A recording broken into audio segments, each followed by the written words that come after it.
ഇപ്പോൾ ഈ രാജീവ് ചന്ദ്രശേഖർ വന്നതിന് ശേഷം വികസന രാഷ്ട്രീയം കൂടുതൽ ചർച്ചയാവുന്നുണ്ട്. അത് കേരളത്തിൽ തന്നെ ഒരു പുതിയ മാതൃക. പലപ്പോഴും രാഷ്ട്രീയ എതിരാളികൾ, നിരീക്ഷകരൊക്കെ തന്നെ ഒരേ സ്വരത്തിൽ പറയുന്നുണ്ട്, അതൊരു നല്ലൊരു മോഡലാണ് എന്ന് പറയുന്നുണ്ട്.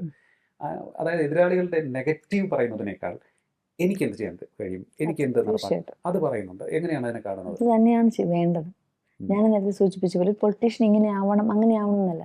നമുക്കെന്ത് ചെയ്യാൻ സാധിക്കും, നമുക്കെന്ത് വികസന പ്രവർത്തനങ്ങൾ കൊണ്ടുവരാൻ സാധിക്കും, നമുക്ക് ജനങ്ങളോടൊപ്പം നിന്ന് അവർക്കെന്ത് ചെയ്തു കൊടുക്കാൻ സാധിക്കും, അവർക്കെന്ത് മറുപടി കൊടുക്കാൻ സാധിക്കും, ഇതൊക്കെ തന്നെയാണ് നോക്കുന്നത്.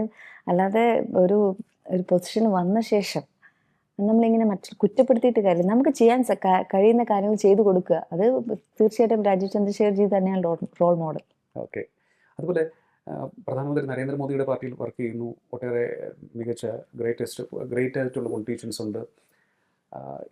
പൊളിറ്റിക്സിൽ ഏറ്റവും നല്ല മുഹൂർത്തം ഇതുവരെയുള്ള, ഇനിയും ഒട്ടേറെ പാതകൾ താണ്ടാനുണ്ട് എങ്കിലും ഇതുവരെയുള്ളതിൽ ഏറ്റവും നല്ലൊരു എക്സ്പീരിയൻസ് എന്താണ്? ഇതുവരെയുള്ള ഏറ്റവും നല്ല മുഹൂർത്തം എന്ന് പറയുന്നത്, ഒരിക്കലും മറക്കാത്ത മുഹൂർത്തം എന്ന് പറയുന്നത് മോദിജിയെ ഫസ്റ്റ് കണ്ടത് തന്നെയാണ്. അതിന് എന്ത് പറഞ്ഞാലും അത് മനസ്സിൽ നിന്ന് മായില്ല. കാരണം എന്നെപ്പോലുള്ള സാധാരണക്കാരിയായിരുന്നു. ഞാൻ ഫസ്റ്റ് കൗൺസിലറായി വന്ന സമയത്ത് എനിക്ക് നമ്മുടെ പ്രൈം മിനിസ്റ്ററിൻ്റെ അടുത്ത് നിൽക്കാൻ സാധിച്ചു. എനിക്ക് അപ്പോഴൊക്കെ അടുത്ത് നിന്നപ്പോൾ സത്യം പറഞ്ഞാൽ ഞാൻ പലപ്പോഴും പറഞ്ഞിട്ടുണ്ട്, ഒരു മഞ്ജു വാര്യരുടെ സിനിമയുണ്ട്, നമ്മൾ പ്രസിഡന്റിനെ കാണുമ്പോൾ തലകറങ്ങി വീഴുന്ന ഒരു അതേപോലെയായിരുന്നു എനിക്ക് പ്രൈം മിനിസ്റ്ററെ കണ്ടപ്പോൾ. ഞാൻ എൻ്റെ തൊട്ടടുത്തുനിന്ന് കൗൺസിലറോട് അപ്പം ഞാൻ പറഞ്ഞിട്ടുണ്ടായിരുന്നു, ചേച്ചി എന്നെ ഒന്ന് പിടിച്ചു, ചിലപ്പോൾ ഞാൻ തലകറങ്ങി വീഴും. കാരണം അതായിരുന്നു എനിക്ക് ഏറ്റവും ബ്ലസ്ഡ് മൂമെൻറ്റ്സ് പൊളിറ്റിക്സിൽ വന്ന ശേഷം. അതെനിക്ക് ഒരിക്കലും മറക്കാൻ സാധിക്കില്ല. അത് പ്രൈം മിനിസ്റ്ററെ അടുത്ത് കണ്ടത്, അടുത്തിരുന്ന് സംസാരിച്ചതൊക്കെ തന്നെയാണ്. ഓഫ്, അത് ബ്ലസ്ഫുൾ മൊമെന്റ്, അത്രേ പറയുന്നതിന്. ഓക്കെ. ഇനിയുള്ള യാത്ര ഇതുപോലെ തന്നെ ജനങ്ങളുടെ അടുത്ത് നിന്ന് മുന്നോട്ട് പോകും. അതിനപ്പുറം എന്തെങ്കിലും പറയാനുണ്ടോ? തീർച്ചയായിട്ടും. ഞാൻ മുമ്പും പറഞ്ഞിട്ടുണ്ടായിരുന്നു, ജനങ്ങളിൽ ഒരാളെ, അവരോടൊപ്പം നിന്ന് പ്രവർത്തിക്കുന്ന ഒരു ജനപ്രതിനിധി തന്നെയായിരിക്കും ഞാൻ. അതിന് യാതൊരു സംശയമില്ല. ഇപ്പം നമ്മുടെ തിരുവനന്തപുരം നഗരത്തിലെ 101 വാർഡിലെയും ജനങ്ങൾ ഒരുപോലെ കണ്ട് പ്രവർത്തിക്കുന്ന ഒരു ജനപ്രതിനിധി തന്നെയായിരിക്കും.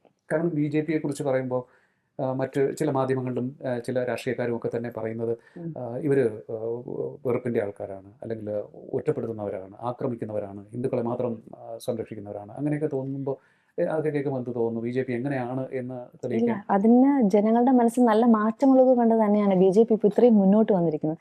അവർക്ക് വ്യക്തമായിട്ട് തന്നെ, ഇപ്പം ഞാനടക്കം നിരവധിയായിട്ടുള്ള കൗൺസിലർ 3ഉം 4ഉം ടേമിൽ ജയിക്കുന്നത് കാരണം അവർക്ക് വ്യക്തമായിട്ട് അറിയാം, ഇവർ കൗൺസിലറായിട്ട് വന്നിട്ട് നമുക്കൊരു പ്രശ്നവുമില്ല, അവർ നമ്മളോടൊപ്പം തന്നെയാണ് നിൽക്കുന്നത്, അതുകൊണ്ട് അവർ വിജയിച്ചു പോകുന്നത് നമുക്ക് യാതൊരു പ്രശ്നമില്ലെന്ന് മനസ്സിലാക്കുന്നുണ്ട്. അപ്പോൾ ഇതൊക്കെ ചില രാഷ്ട്രീയത്തിലെ ആളുകൾ വെറുതെ വർഗീയവും ഇതൊക്കെ പറഞ്ഞ് വെറുതെ നെഗറ്റീവ്സ് ഉണ്ടാക്കുക, അവർക്ക് തന്നെയാണ് അതൊരു വിഷയമായിട്ട് വരുന്നത്.